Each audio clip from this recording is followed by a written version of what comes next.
Pues buenas tardes, muchas gracias por venir aquí. Es la segunda vez que le escucho. Bueno, en el 2009 estuve comiendo con usted pescadito frito, no sé si se acordará,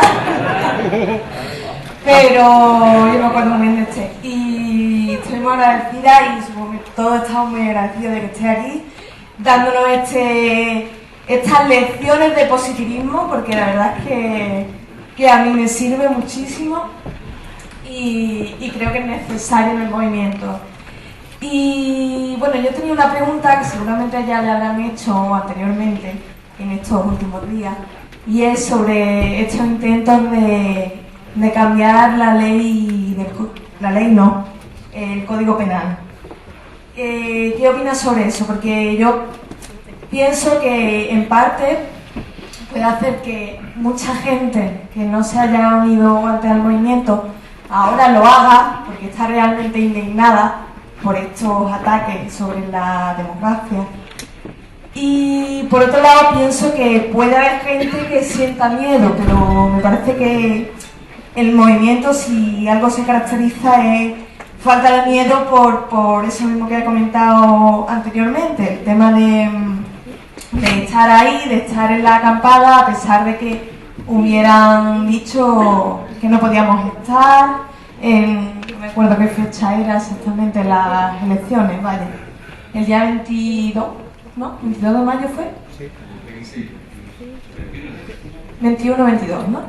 Y no nos dejaban de estar en la plaza y nosotros estuvimos ahí, ¿no? Entonces pienso que no va a haber miedo, ¿no? Pero tengo miedo de que la gente tenga miedo. Está bien planteado. Yo creo que estas son las dos hipótesis que tenemos que manejar. A ver, no tengo ningún conocimiento preciso sobre esto, pero mi intuición es que el gobierno del PP va lanzando globos sonda, cuyo propósito fundamental no es tanto desplegar estrategias materialmente represivas como conseguir que cada vez menos gente se sume a las manifestaciones, a las asambleas o a las concentraciones. Tenemos ya un ejemplo que es interesante sobre esto. Antes, en el curso en el que he estado, he dicho que no sabía si la normativa correspondiente era estatal o privativa de la Comunidad de Madrid. Me refiero a esa norma que prohíbe las concentraciones de más de 20 personas. ¿Tenéis conocimiento de esto? Estatal. Aquí también. Sí, bueno, estatal. En Madrid no me consta que la policía haya intervenido en ninguna asamblea del 15 para disolverla porque había más de 20 personas. Creo que el propósito de la medida era, y además era desgraciadamente inteligente, conseguir que determinadas personas que tienen un cierto temor no acudan a esas asambleas porque piensan que puede aparecer la Policía Nacional, pedir los carnés e imponer multas. Pero yo estoy contigo en la idea de que al menos hasta hoy la respuesta general del movimiento es la contraria. Cuanta mayor es la represión, mayor es la comprensión hacia lo que hace el movimiento. Y sospecho que en este caso el Partido Popular no ve muy bien lo que está haciendo, que se está confundiendo. Antes lo dije ironizando, pero había un trasfondo de verdad. Dije, en el Ministerio del Interior hay un toque encubierto, que hace que cuando las cosas van mal para el 15M, las estrategias represivas permitan que el movimiento salga adelante. Tengo ahora en mente cómo en mi universidad hubo varios alumnos detenidos el día de la huelga general por ejercer de piquetes. Bueno, pues han permitido una mecánica de solidaridad inédita que no se hubiese desplegado si no hubiesen detenido a esos alumnos. Y yo creo que esto, de nuevo, es un activo interesantísimo que hay que reconocer.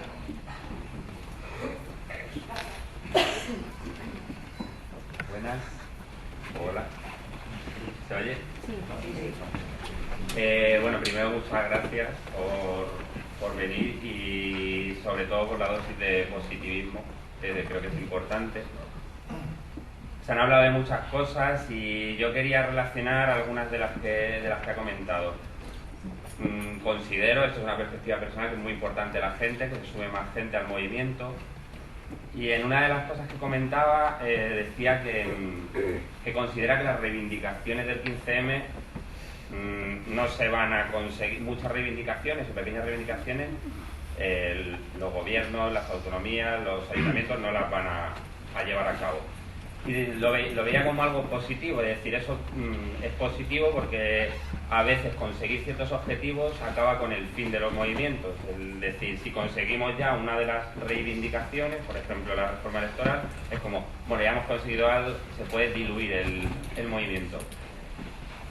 Diciendo un poco en esta perspectiva, quería preguntar si no cree que es importante que se consiga alguna meta, un pequeño objetivo, digamos, pequeños éxitos que hagan que la gente aumente su apoyo, que gente que no está tan integrada en el 15M vea que, o sea, les sirva para apoyar el movimiento y para decir, está sirviendo de algo, porque si no, digamos que sí, la gente que está dentro del 15M puede estar viendo cosas, pero la gente de fuera no ve los éxitos, entonces que sí podría ser positivo.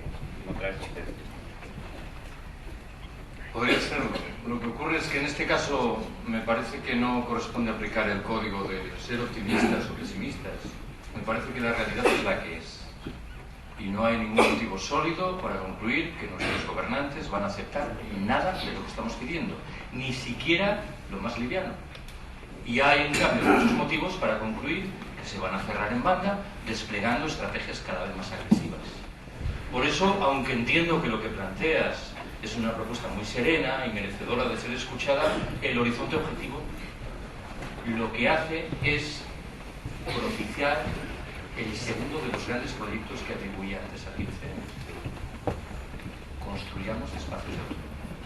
Empecemos a generar redes en las cuales no dependamos de nuestros gobernantes.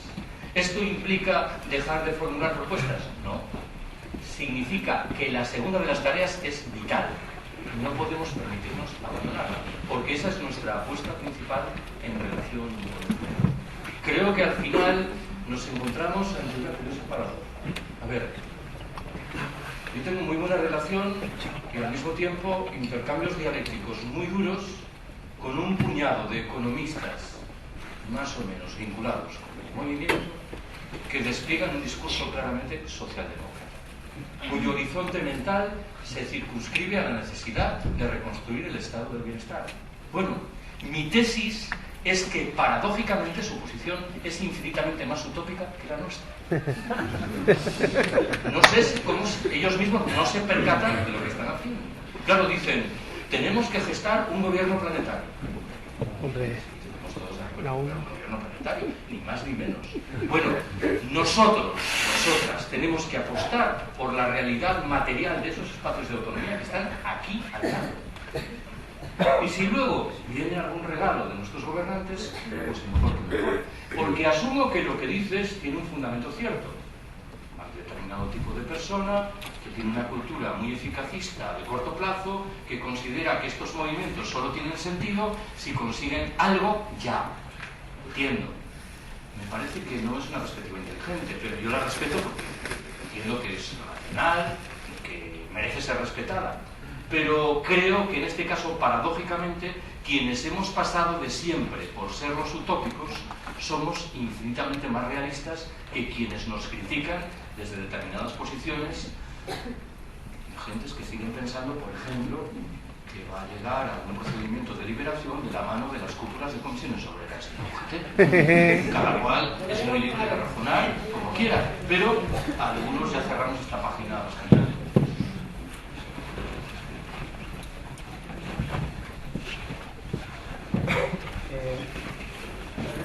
Desde el punto de vista teórico,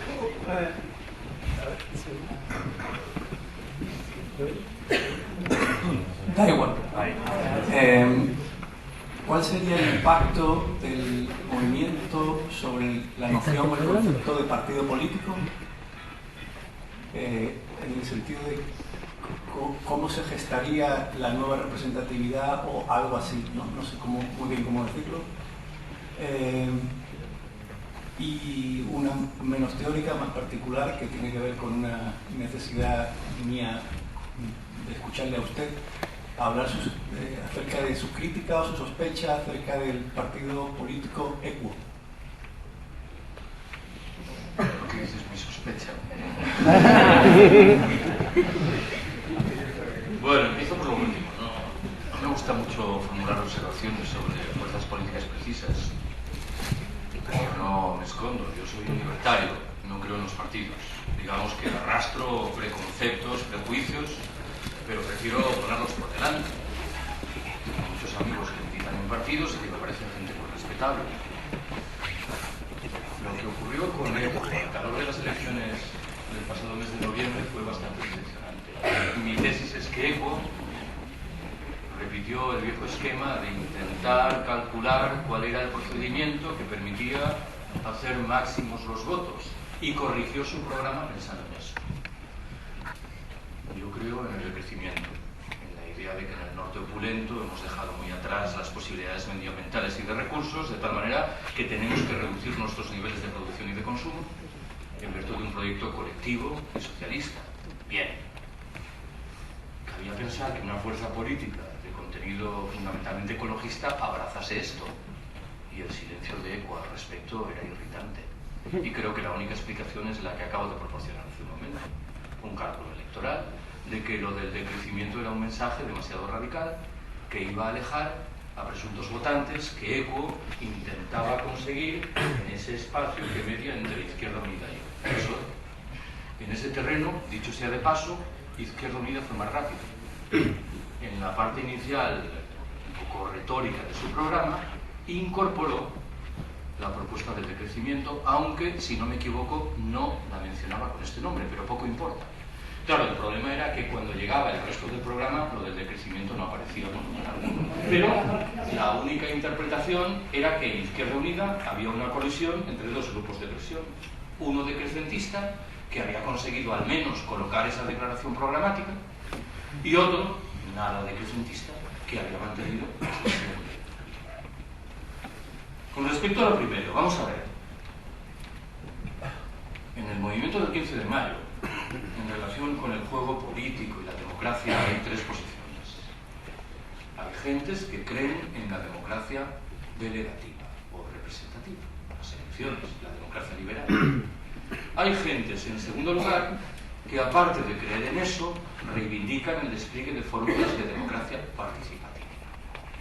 Presupuestos participativos, referendos populares. Y hay gentes que se reclaman de la democracia directa, no delegativa, que consideran que la tarea prioritaria del movimiento debe ser acrecentar su dimensión de democracia de base ante jerárquica de la autoritaria. Yo me sitúo en la tercera posición, pero para mí es importante subrayar que nadie sobra en el movimiento. Incluso lo digo egoístamente desde mi perspectiva. Quienes creemos en la democracia directa estamos en la obligación de intentar convencer a quienes siguen creyendo en la democracia representativa de por qué estamos defendiendo lo que defendemos. Y de nuevo, repito la cláusula, creo que hay mucho camino que recorrer. Se ha dicho que el 15M era un movimiento apolítico. Un término así. Prefiero acogerme a la idea de que es apartidario. Ojo, apartidario no es lo mismo que antipartidario. Aunque muchas de las personas que estamos ahí no sentimos mayor simpatía por los partidos. En este caso yo tengo que romper una lanza en favor de muchos militantes de partidos que a mi entender se han comportado lealmente con el 15. Esto es, que han acudido a las asambleas como todos los demás y han asumido la gestación de ese espacio. ¿Por qué? Mi intuición es que incipientemente se han ido percatando de que el 15M aportaba cosas más interesantes que las que aporta en su funcionamiento cotidiano el partido en el que militaban. Esto me parece que era de nuevo una ganancia en el haber del movimiento del 15 de mayo. Acabo de decirlo hace un momento. No sobra nadie. No sobran las personas que legítimamente quieren reformar la ley electoral. Aunque yo sospecho que cada vez hay menos personas que solo quieran reformar la ley electoral. Y cada vez hay más personas que amplían el ámbito de su contestación del sistema.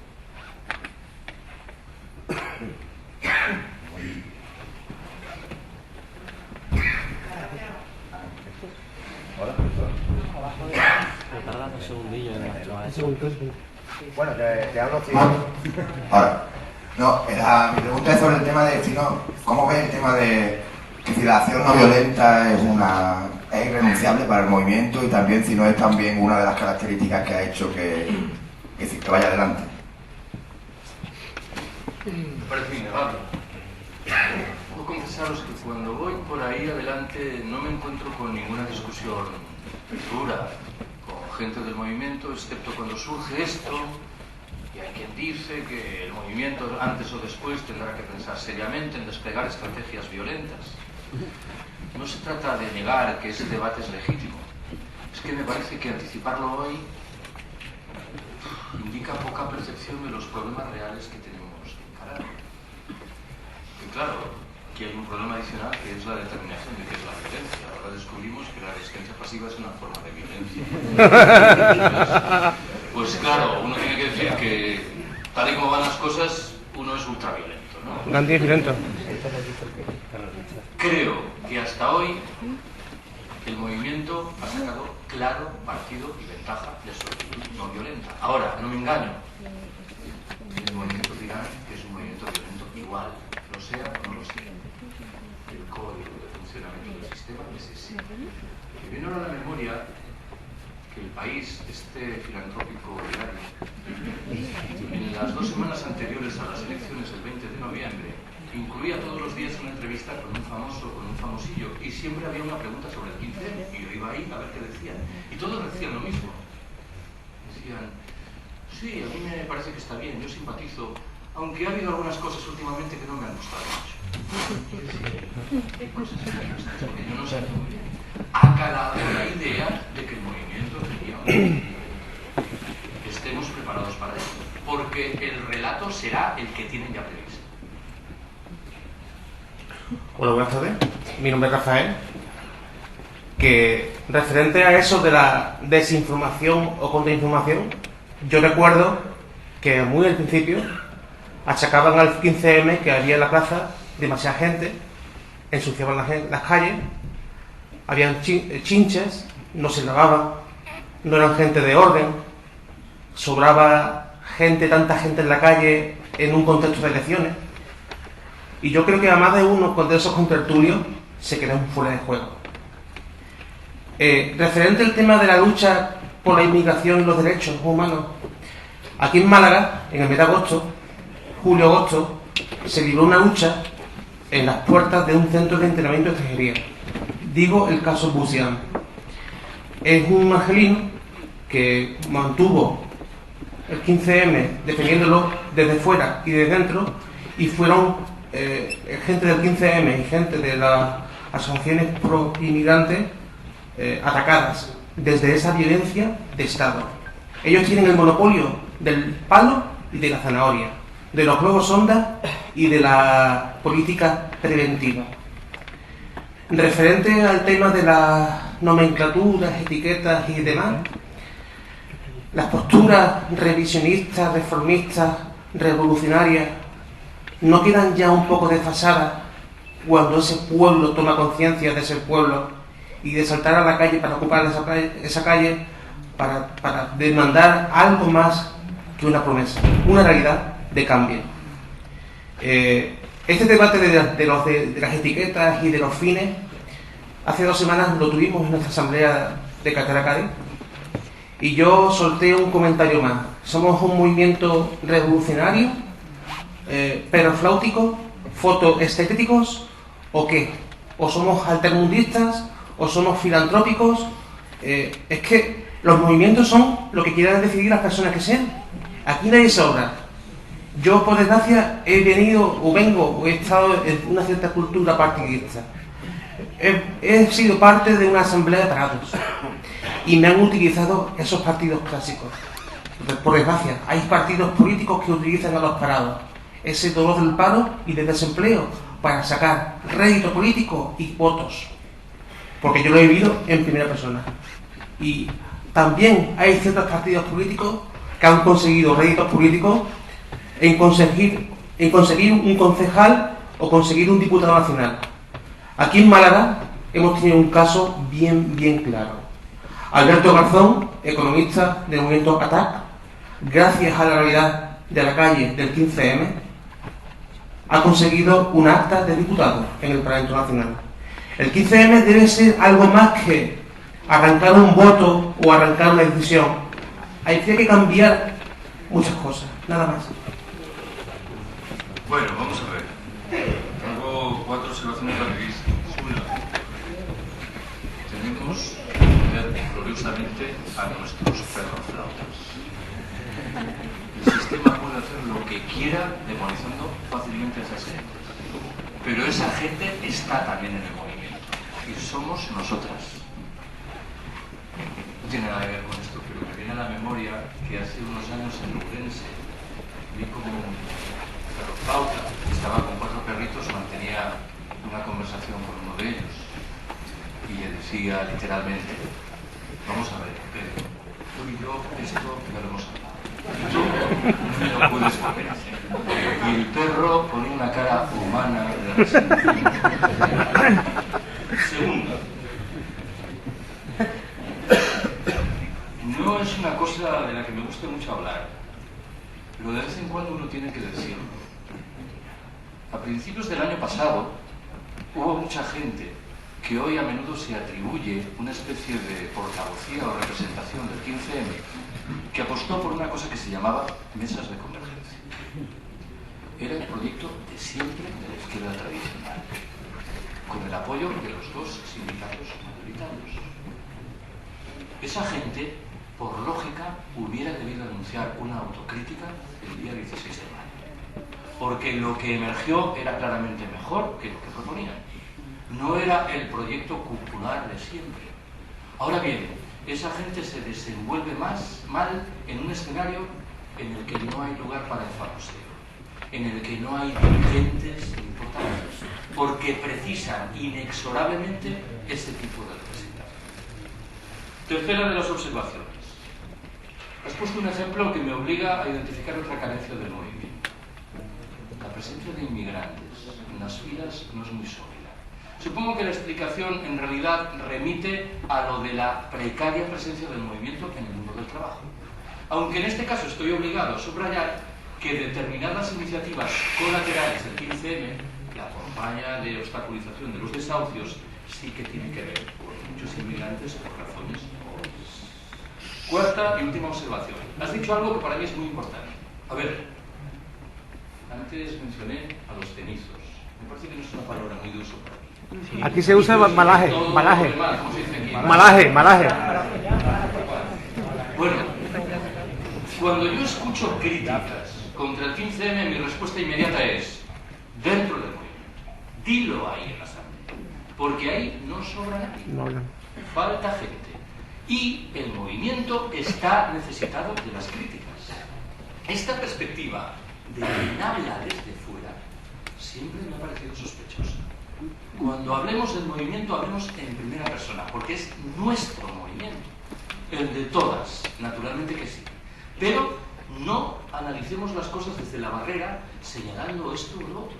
Critiquemos desde dentro, porque eso es lo que reclama la biología de este movimiento. Hola. Bueno, ante todo agradecerle el uso tan preciso y delicioso del lenguaje que nos acaba de regalar. Y se lo agradezco por una cosa muy clara, porque una exposición tan clarividente puede ayudar a superar muchos de los enfrentamientos que han surgido en la evolución del movimiento. La verdad que la exposición que usted ha hecho deja poco lugar al cuestionamiento, pero por apostillarlo me gustaría centrarme en la descripción que ha hecho de los espíritus que han confluido en el movimiento, de la heterogeneidad de espíritus que han confluido en el movimiento. Por simplificar un poco lo que usted ha dicho, el eterno debate entre reformismo y rupturismo, o sea, un grupo de gente más reducido, más concienciado, que ya venía siendo activista desde antes del movimiento, que planteaba una postura quizás más rupturista hacia el sistema y, dadas unas condiciones que usted ha descrito perfectamente, ha tirado de una gran masa social más reformista que, también simplificando, lo que querían era recuperar su casa y su trabajo. Entonces, aceptando esta tesis, esta hipótesis, me lleva a la siguiente tesis, que es, en el momento que se acabe la crisis, que se acabará como se acabará, cuando los medios de comunicación nos digan que se nos ha acabado, porque obviamente nosotros no nos vamos a enterar, nosotros seguiremos igual o peor que antes, probablemente peor, pero ya nos dirán que la crisis ha acabado, y esa psicología de crisis en la que estamos inmersos ahora mismo se fumará. y se llevará con ella ese apoyo de esa gran masa social, que es lo que ha hecho, y no nos engañemos, que el movimiento sea relevante, porque antes ya había mucho movimiento de activismo, ya estábamos luchando y éramos todos muy críticos. Pero lo que realmente le ha dado al movimiento ese empaque ha sido el carácter cuantitativo. De cara a repercusión mediática, para mí el carácter cuantitativo me da igual, me importa mucho más el cualitativo, que lo que te he dicho antes.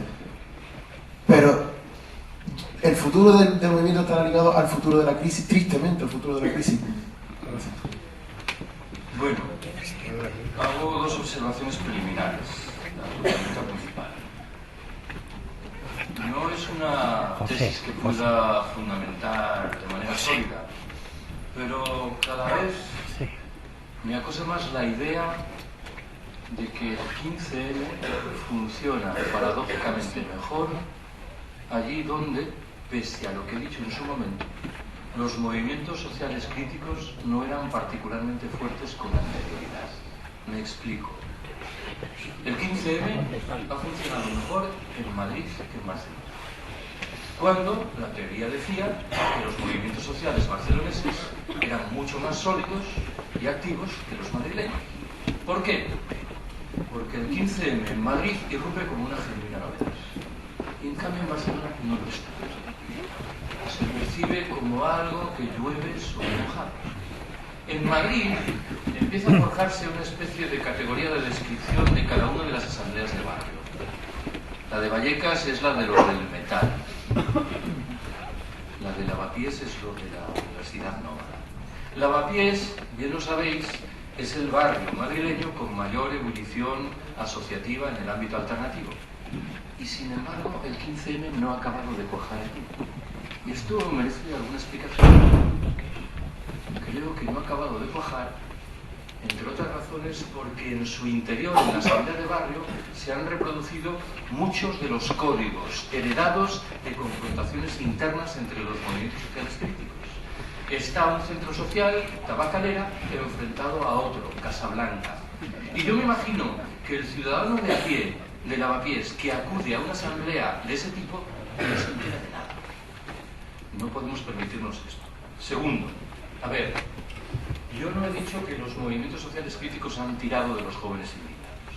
En un momento determinado recordaréis que he dicho, esos jóvenes indignados han transitado espontánea y no ideológicamente hacia una posición anticapitalista. Es importante subrayar. Ya sé que no era tu vocación decirlo así, pero me importa, digamos, rehuyamos de esta tesis del adoctrinamiento desde los movimientos sociales críticos porque no ha sido así. A ver, yo entiendo tu pregunta, pero creo que en realidad tiene poco fundamento. Tenemos crisis para siempre. Para siempre. A ver, mi tesis es que el capitalismo ha entrado en una etapa de corrosión terminal. Lo digo así. El capitalismo es un sistema que históricamente ha demostrado una formidable capacidad de adaptación a los retos más dispares. La gran pregunta hoy es la relativa a si no está perdiendo los mecanismos de freno que en el pasado le permitieron salvar la cara. Si llevado de un impulso, al parecer incontenible, encaminado a acumular espectaculares beneficios en un periodo de tiempo muy breve, no está acabando su propia tumba. Con el agravante claro de que dentro de la tumba podemos estar nosotras y se desmoronen nuestros cuerpos. Lo digo de otra manera. El capitalismo es un sistema históricamente explotador, injusto y excluyente, pero ha sido de siempre un sistema razonablemente eficiente. La mayoría de los empresarios obtenían los beneficios que deseaban alcanzar. Esto hoy ni siquiera es evidente. Estos neoliberales que durante 20 años han rechazado orgullosamente todo tipo de intervención de los poderes públicos, cuando las cosas han venido matadas, han invocado las ayudas de los poderes públicos. 100.000 millones de euros entregados por el gobierno español a nuestras instituciones financieras, que son paradójicamente las causantes de la crisis. En fin, si lo que acabo de decir no fuese suficiente, hay un último elemento: la crisis ecológica. La crisis ecológica está ahí. Los límites medioambientales y de recursos del planeta configuran la principal diferencia, a menudo olvidada, entre el escenario de hoy y el de 1929. Y yo no aprecio ningún tipo de reacción en los estamentos oficiales. Parece que quieren lanzarnos directamente al colapso. Miento. Antes dije en el curso que había una lección interesante. Sabéis que hace poco más de un año esta estimulante figura intelectual que es Alfredo Pérez Rubalcaba anunció que el gobierno socialista había decidido reducir a 110 km/h la velocidad máxima en las autovías y autopistas. 4 meses después convocó una rueda de prensa en la que en sustancia dijo dos cosas. A, que la medida había producido los resultados apetecidos. La factura en términos de petróleo importado se había reducido en 400 millones de euros y además el número de muertos en las carreteras se había rebajado también. Y a continuación agregó que por eso restauraban los 120 millones. Esta es la mierda que tenemos que soportar de semejante imbécil. Porque yo creo que este señor solo puede ser descrito como un imbécil patológico.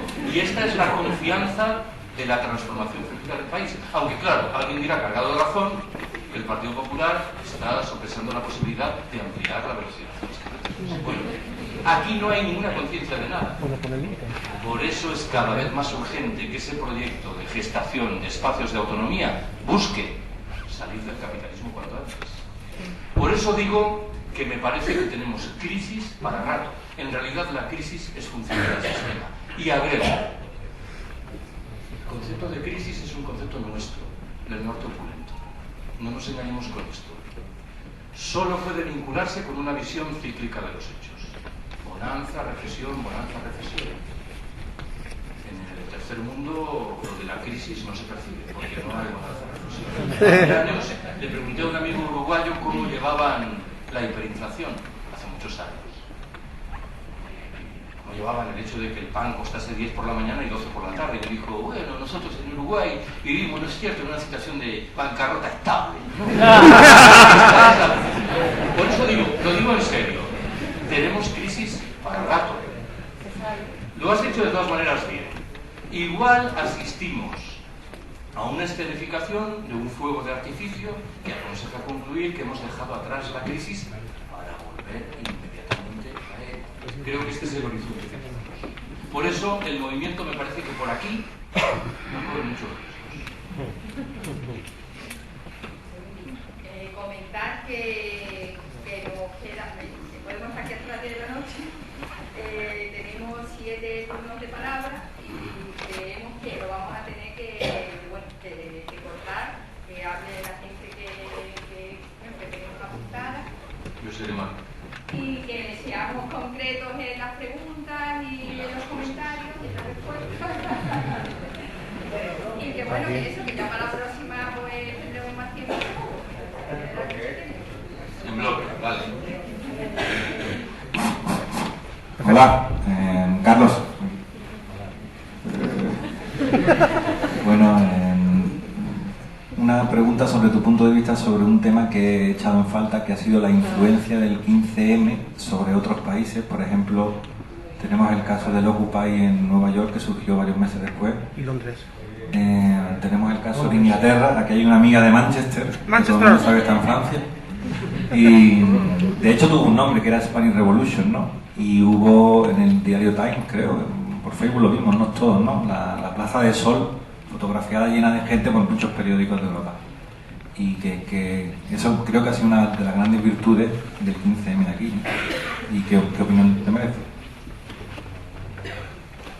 ¿Quieres aportar algo de Manchester? Bonita ciudad,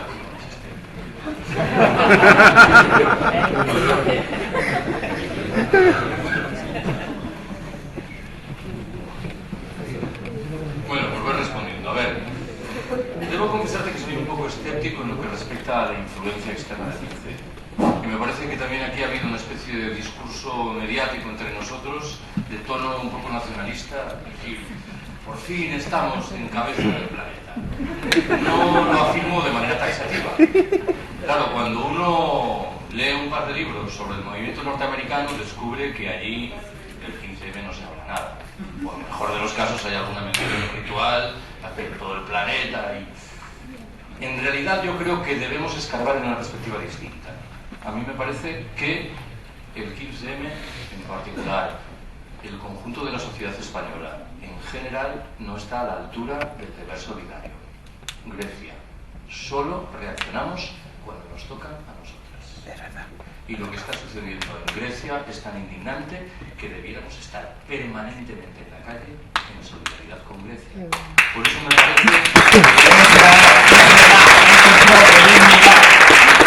importante llamar la atención sobre las carencias que sobre los eventuales influjos externos del movimiento. Pido rápido. Bueno, soy curro, me toca a mí. Yo creo, vamos, lo digo a todo el mundo, no solamente a Carlos, no, que lo que tienen que preguntarse son ellos hasta dónde pueden aplicar la represión. Porque una de las discusiones, lo que pasa es que ya los que venimos también de antiguo estamos acostumbrados a trabajar marxistas, libertarios, autogestionarios, y a saber respetar en qué sitio estamos en cada uno, si no esto no podría ser posible. Pero claro, si hay algo que menos nos puede dividir es la represión, porque una de las cosas que sería exigible a los partidos políticos de aquí a 4 años es que si el nivel de represión aumenta, si sacan leyes determinadas, el primer punto de cualquier partido progresista, vayan en coalición, separado como sea, tiene que ser ni más ni menos que, primero, derogación de las leyes represivas y segundo, indulto a todos los exceptos, incluso trabajo, lo que parece, de todos los represaliados. Esto, la represión consiguió ni más ni menos que la CNT votara en el 1900, votara al Frente Popular, ojo, y fíjate que después estaban peleándose. Pero son ellos los que tienen que ver hasta qué nivel de represión pueden llegar, porque puede ser nuestro mayor punto de unidad. Nada que poner.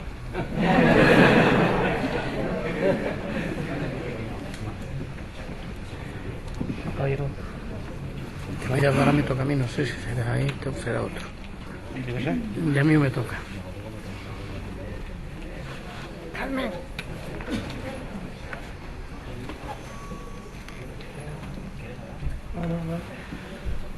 Bueno, no, yo en principio he seguido bastante las cosas que tú escribiste sobre el 15M y estoy en líneas generales, personalmente estoy bastante de acuerdo, ¿no? Lo que pasa es que hay un matiz que me gustaría comentar y es cuando tú dices que la corrupción la ves como un fenómeno epidémico, lo mismo que la precariedad. En el caso concreto de la corrupción, sobre todo, me parece que en mi enfoque es que está en el meollo del sistema. Es decir, el capitalismo, a mi modo de ver, está tomando formas de mafia a nivel mundial y a nivel de los distintos países, ¿no? De los tradicionales como Italia o Estados Unidos, o de Rusia o de Japón, en fin, está tomando forma de mafia y de, sobre todo, de una ilegalidad absoluta en cuanto a su forma de reproducir el capital. Es decir, el tema de los paraísos fiscales. Entonces me da la impresión de que ese es un punto clave para nosotros, porque ya no es asociar al capitalismo con un sistema explotador por naturaleza, sino con un mecanismo prácticamente de robo. Es decir, todo esto que tú has recordado, que todos sabemos, los traspasos de sumas impresionantes a las entidades financieras han sido realmente un robo gigantesco a toda la comunidad. Una estafa. Entonces, a mí me parece que a nosotros nos interesa ver este fenómeno como un fenómeno que se mete dentro de la esencia del capitalismo.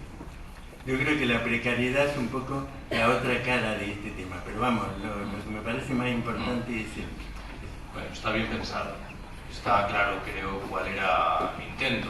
Yo dije, si nos limitamos a contestar solo la corrupción, corremos el riesgo de dejar fuera de nuestro objetivo un sinfín de problemas que son... Pero lleva razón. En el mes de septiembre estuve en Turín, en Italia, con el Bien formarlo ahí a ver la expresión. Recuerdo dos cosas de aquel viaje. La primera asumió la forma de una conversación entre un amigo francés y un italiano. Suena un chiste, no lo era. El amigo francés le dijo al italiano: yo a vosotros los italianos no os entiendo, a los varones italianos. Vosotros que presumís de don Juanes y de seductores, y admiráis o al menos votáis a un impresentable como Berlusconi que paga a prostitutas para sus fiestas nocturnas. Y el colega italiano respondió, creo que con muy buen criterio, dijo: no voy a negar la mayoría, lo admiramos, lo votamos, pero no es por lo que tú dices. Lo admiramos porque paga a las prostitutas con dinero público. ¡Ay, qué bueno! La cuestión que es un matiz. Lo que admiran es al pillo. El pícaro. Consigue trampear. Y lo segundo que recuerdo fue un pasquín de publicidad de una revista humorística que estaba colgado en las calles de la ciudad y que era el retrato de lo que tú has dicho. El titular principal decía: el Estado y la mafia se separan. Y a continuación se recogía una declaración de un dirigente mafioso que afirmaba: estaban arruinando nuestra reputación. Bueno, qué bueno. Pues siéntate. Vamos a ver. Me llamo Felipe González Abelardo, Felipe González por desgracia y Abelardo por suerte.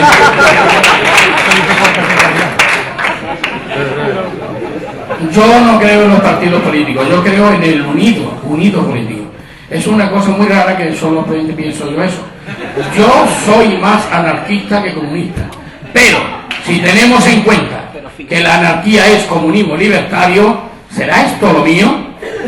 El 15M es o debe ser o estar, según usted, debe ser o debe estar a favor del neoliberalismo o poco a poco retirándose de él para hacer lo mío. Bueno, yo me quedo contigo y no con Felipe González. A ver, antes, en un momento determinado, describí como libertarios a los activistas de esos movimientos sociales. Yo mantengo la descripción y lo asumo que plantea algún problema. Si alguien dice: suprimamos todas las etiquetas, lo aceptaré de buena. He subrayado antes que mi etiqueta no era ideológica. Y lo he dicho de la mano de un argumento expreso. He dicho: no he recurrido al adjetivo más ideológico anarquistas. ¿Por qué? Porque yo entiendo que un anarquista es alguien que ha leído por necesidad a Bakunin, a Kropotkin y a Malatesta y que refrenda esas ideas. A mí me parece que son unas lecturas muy recomendables. Pero me interesan más las gentes que en virtud de su experiencia cotidiana comprenden qué significan las organizaciones jerarquizadas, las burocracias, los dirigentes, los diputados. Esa es la gente que me interesa, sean anarquistas o no lo sean. Y en ese sentido, yo creo que esta percepción vive claramente instalada en el movimiento del 15 de mayo. Unas veces con mayor claridad y otras veces con menos. En cualquier caso, pues yo también soy un comunista libertario, y me gustaría serlo. Me gustaría serlo. Porque esto de ser anarquista es un poquito difícil y yo tengo demasiados defectos para atribuirme a mi condición de tal. Pero me gustaría serlo. Bueno, yo me llamo Curro López, para los que me conocen del movimiento. He participado en la medida de lo posible que mi salud me lo permitía en la mayoría de las asambleas durante la acampada. Y mi reflexión sobre la acampada aquí en Málaga: primero, la casi ausencia total de los parados. Los decenas de miles de parados que hay en Málaga no participaban más que con muy poca representación en la acampada. Ahí creo que no se ha conseguido, porque esa gente sería la que debería estar más representada. Teóricamente, la clase más disciplinada es la clase obrera, porque le obligan un horario y tal. Sin embargo, ahí no lo han mostrado. También se supone que era más revolucionario. Soy un seguidor de Carlos desde que lo oí por primera vez hablar de la reducción del consumo, de venir a límites que sean sostenibles, y yo lo aplico en la medida de lo posible, lo aplico. Tengo una pequeña pensión, pero me sobra. Es decir, que aplico esta reducción del consumo, lo que ya me cuesta más trabajo es predicársela a las criaturas que vienen. Por ejemplo, yo trabajo como voluntario en Médicos del Mundo, que vienen, que recorren toda Málaga para venir, algunos de la cartera Cádiz, venir a buscar unas pastillas en las que nosotros les subvencionamos la parte que tendrían que pagar. A veces se trata de 1 euro o 2 euros. Y hay muchos que llevan 3 años o más parados. Entonces, hablarle a ellos de la reducción del consumo es un poco difícil que lo entiendan. Y decirles que hay que ir en esa dirección, así en general, costaría mucho que esta gente que nunca han consumido más de lo que suficientemente como para dañar el sistema. Otra cosa, ha habido un comentario sobre el aumento de votos que ha recibido Izquierda Unida, en este caso, que ha conseguido un diputado. Yo digo que soy de Izquierda Unida, soy del Partido Comunista de España desde el año 65, en Francia. Participé activamente en mi lugar en el movimiento de mayo del 68 y lo hicimos en mi fábrica, lo hicimos en forma de ocupación de fábrica durante semanas, a raíz de aquella fuerte represión que habían sufrido los ocupantes de la Sorbona y del Odeón. Cuando ha surgido el movimiento 15M, yo lo he saludado con un gran alborozo porque me parece que puede aportar, que ha aportado ya esa necesaria rebeldía en la mente de gente que estaba completamente alienada en el sistema. Y lo que sí temo también es que la continuación va a ser cada vez más difícil, ¿no? A menos yo todavía tengo la esperanza que ahora a partir del día 12 volvamos a la andada y volvamos a ver esa cantidad de gente que en la acampada. En lo que decía en cuanto a los votos que ha recibido, Izquierda Unida creo que se lo ha trabajado. La mayoría de los concejales o de los electos o de los responsables de Izquierda Unida han estado en la acampada, han participado en la asamblea. A lo mejor no se han mostrado mucho porque la consigna era de no tratar de inmiscuirse ni de interferir. Eso era y si han ganado algunos votos, mejor que lo hayan ganado ellos que no los que ha ganado el PP. Eso sí que no hacen daño. Bueno, celebro encontrarme un amigo militante del PC y decrecentista, porque no es muy frecuente, pero bienvenido sea. A ver, el proyecto del decrecimiento no implica que estemos pidiendo que todo el mundo reduzca sus niveles de consumo. Esto sería absurdo. Tiene que ser un proyecto socialmente connotado. Estamos pidiendo que quienes viven claramente por encima de sus posibilidades reduzcan sus niveles de consumo. Probablemente para permitir que quienes viven por debajo de sus posibilidades los beneficien. A ver, en relación a esto hay una frase que se ha extendido mucho en el discurso de los medios de comunicación y que dice: vivimos por encima de nuestras posibilidades. Ojo con la frase.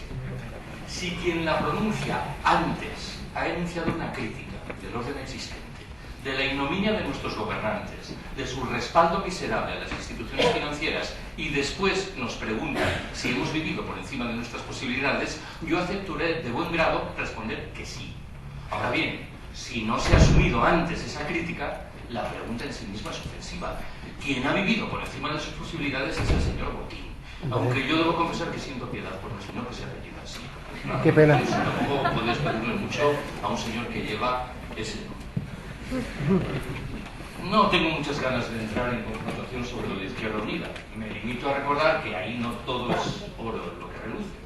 En Madrid, su candidato a la alcaldía, Ángel Pérez, preguntado el 17 de mayo por el movimiento del 15 de mayo, respondió que era un movimiento ácrata y antisistema y que él no estaba con esa gente.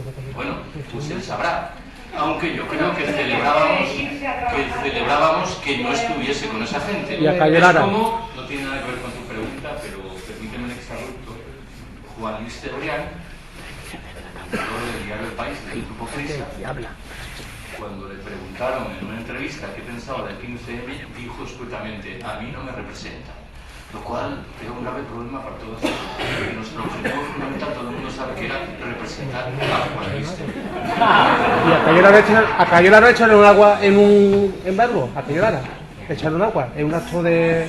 Nos quedan 3 o 4 libros. Yo que ya me estoy pasando el tiempo, me han dicho antes que nos quedan 5 libros. Y este chico queda por el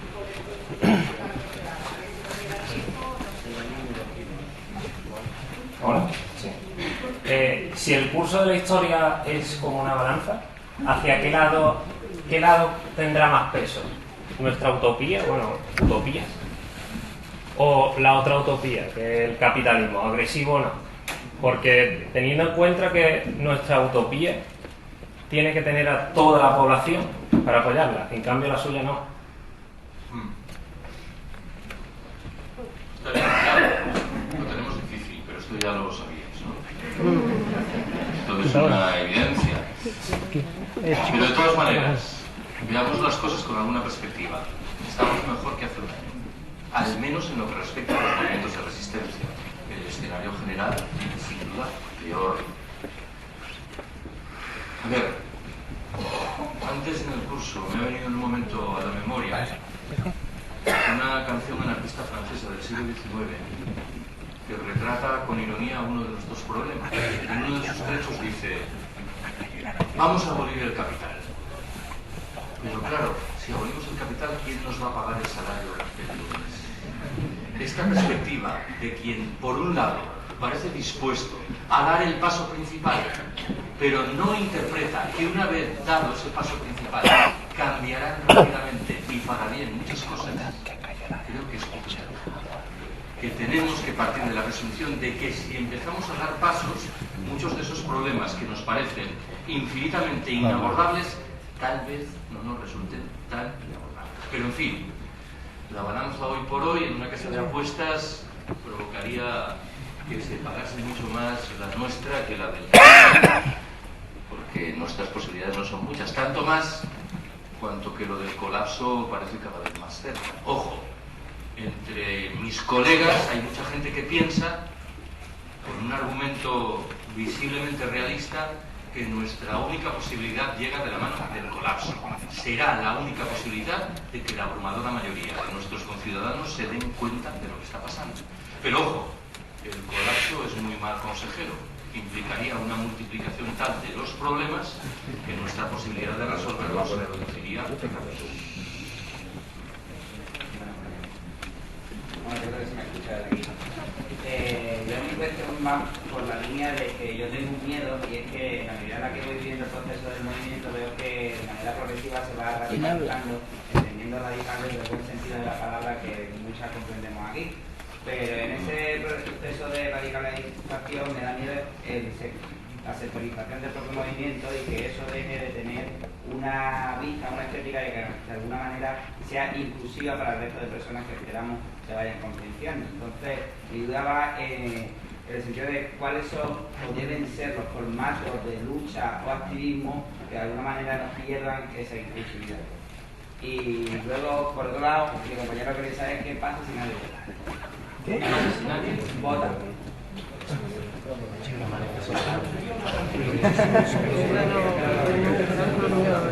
Sería un problema objetivo para el sistema, pero en fin, me temo que esto no va a ocurrir en el corto plazo. Es una pregunta difícil de responderla. Y yo admito que el problema existe. La única observación que se me ocurre hacer es casi evangélica. Sentido común. Yo procuro rehuir el discurso panfletario de la izquierda tradicional. ¿Qué significa eso? Que yo creo que en este movimiento la gente comprende perfectamente qué significa la asamblea de base y qué significa que en este movimiento no haya dirigentes. Y lo entienden de manera espontánea. Y ese es es un proyecto, por un lado, radical, pero por el otro, accesible.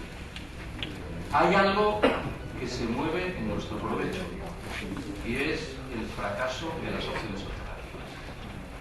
Lo digo desde el respeto cabal a quienes piensan otra cosa, pero me parece que este movimiento surge en virtud de la certificación de lo que supone el escenario político habitual. Los partidos tradicionales, los grandes sindicatos, e incluso, ¿por qué no olvidado el caso de los pequeños? Y que ese proyecto es saludablemente radical, pero vivible. No es el radicalismo viejo de quienes piensan que estamos diciendo algo interesante si cada 4 palabras metemos el término imperialismo. Creo que esto en el 15M se ha fraguado razonablemente bien. Ahora bien, no resuelvo de manera mágica el problema que tú planteas. Habrá personas que se sentirán un poco inclinadas a seguir. De todas maneras, mi experiencia inicial del movimiento al respecto de esto es interesante. A ver, cuando yo acudí a la manifestación del 15M en Madrid hace un año, recuerdo 2 cosas. A mí me habían pedido que tomase la palabra al final de esa manifestación. Y me habían enviado el manifiesto convocatorio. El manifiesto era, digámoslo así, muy pobre, en términos de contenidos reivindicativos. Pero vistas las cosas en perspectiva, era muy amplio. Era un manifiesto muy amplio que permitió que a esa manifestación acudiera. Cuando yo llegué a la manifestación escuché lo que decían desde el camión donde había un altavoz. No dejaban nada por decir. La Casa Real, los sindicatos mayoritarios, el PP y el PSOE, el Fondo Monetario Internacional, la patronal, no quedaba nada fuera de los dados críticos. Y mi primera lectura fue, se está jugando el tipo.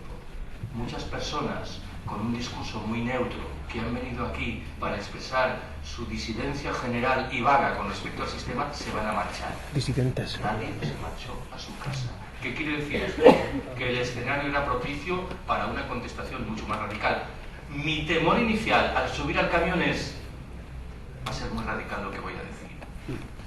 Y al final mi temor fue más bien el otro. A ver si voy a decir cosas demasiado moderadas. Y antes he sugerido que el problema quedó empíricamente resuelto porque no se oía nada. Pero recuerdo una segunda cosa que escuché. Una amiga se me acercó y me dijo, Carlos, no conozco a nadie. Ojo con la frase. Porque este era el meollo de 15. No éramos los de siempre. Los que llevábamos años yendo a las mismas manifestaciones y nos conocíamos. Ahí había otra persona distinta. Y esto me parece que al final es lo que explica que todavía hoy sigamos estando.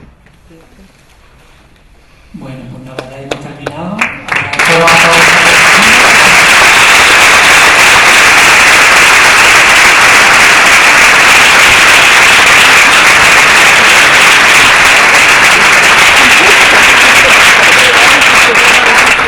La publicación esta es gratuita y anda por ahí, si lo queréis llevar.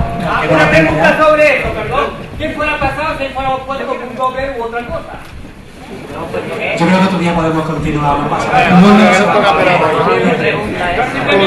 Simplemente que sé que fuera puesto, pero hay una postura muy respetable, como la que todas las autogestionarias, muy respetable. Pero si fuéramos puesto una postura marxista que fuera pasado. Al lado de ese periódico, ¿qué se nos fuera dicho a los marxistas? La gente elige libremente. Vale, pues lo haremos, ¿eh? Lo haremos. Obliga a la gente. Bueno, obligo no. Obligo no.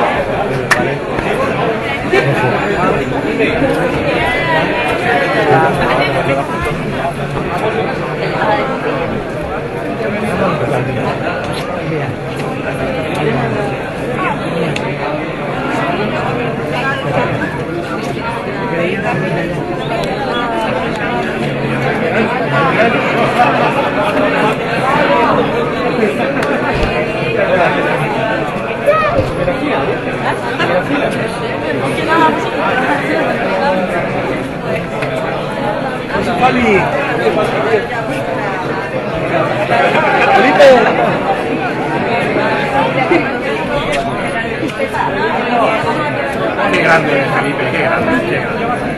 Eres mejor.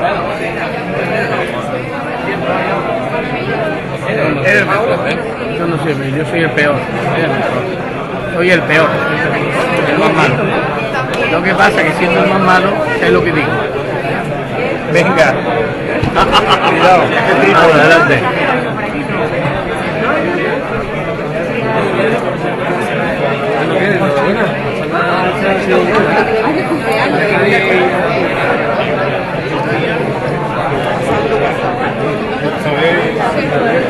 Yo he pedido derecho, que es más grande.